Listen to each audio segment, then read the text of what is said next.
Для 7-летней Вероники Хутиевой Новый год начался с побед. В середине января она приняла участие в международном конкурсе «Зажги свою звезду» в Кабардино-Балкарии. Более 600 участников со всей страны и заслуженное первое место с песней «Шаг вперед». Ее автор – мама девочки Лариса Хачирова.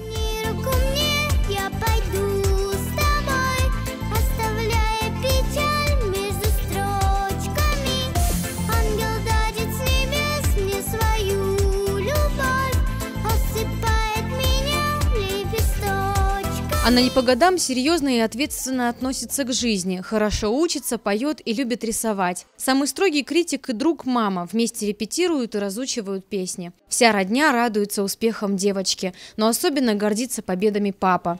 Но есть еще один важный человек в жизни Вероники. Это друг семьи Лали Ходонова. Именно она написала для девочки песню «Солнышко», с которой Вероника дебютировала на концерте народного артиста Северной Осетии Эдуарда Даурова. Песня передается из поколения в поколение. Дети, взрослые могут вместе спеть. Эта песня дает такую силу, такое чувство собственного достоинства.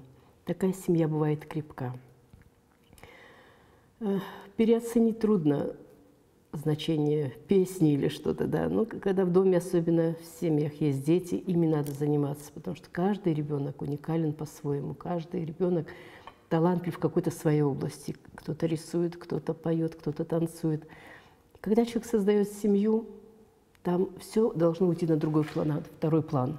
Семья – это главное. Только заниматься в школе, чтобы на нас не останавливалась вот вся традиция, культура наша. Надо передавать и надо заниматься детьми.